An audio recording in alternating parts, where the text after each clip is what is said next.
Have you ever wondered about the historical events that shaped the geopolitical dynamics of Northern Europe?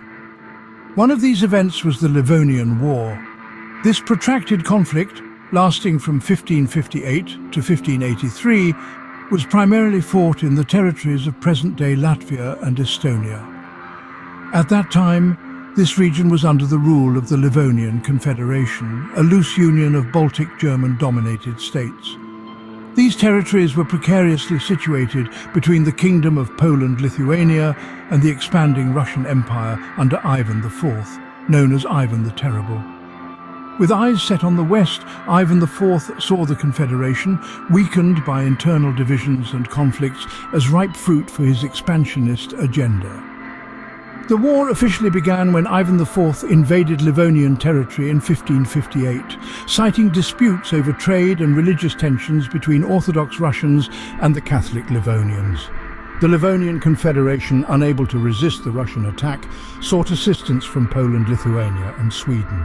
As the Livonian War escalated, it attracted the attention of several European powers. Poland-Lithuania, under King Sigismund II and Augustus, stepped into the fray with a keen eye on curbing Russian expansion and exerting its own influence in the Baltic region. Their intervention on behalf of the Livonian Confederation marked a significant turning point, with Polish-Lithuanian forces achieving early victories against the Russians.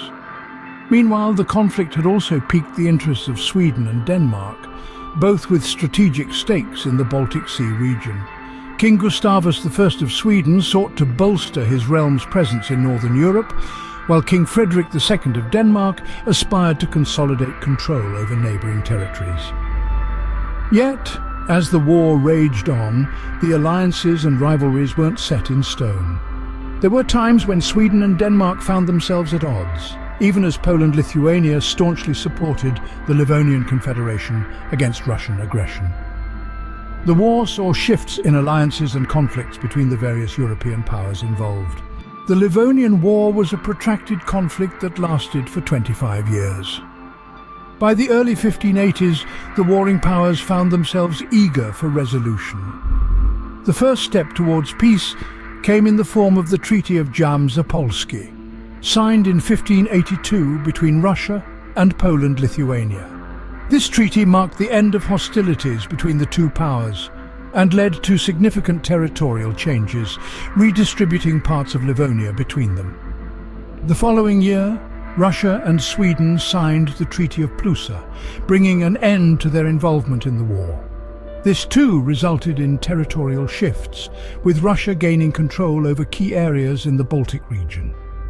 These treaties not only formalized the end of the Livonian War, but also played a crucial role in shaping the geopolitical landscape of the region. They established new boundaries, redrew alliances, and signaled the start of a new era. The Livonian War ended with Russia emerging as the primary beneficiary.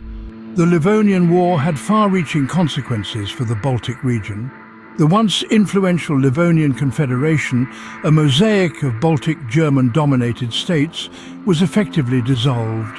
Its territories were carved up and divided among the neighbouring powers: Russia, Poland, Lithuania, Sweden and Denmark. This marked a significant shift in the balance of power in Northern Europe. Centralized states rose from the ashes of the war. The Tsardom of Russia, despite initial setbacks, emerged as a major beneficiary, extending its territories into present-day Latvia and Estonia.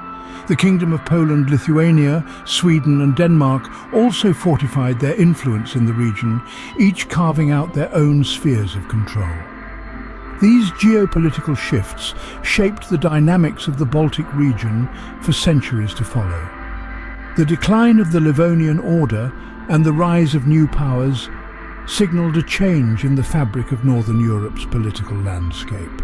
Thus, the Livonian War, a conflict that began over territorial disputes and religious tensions, reshaped the landscape of Northern Europe, influencing its history for centuries to come.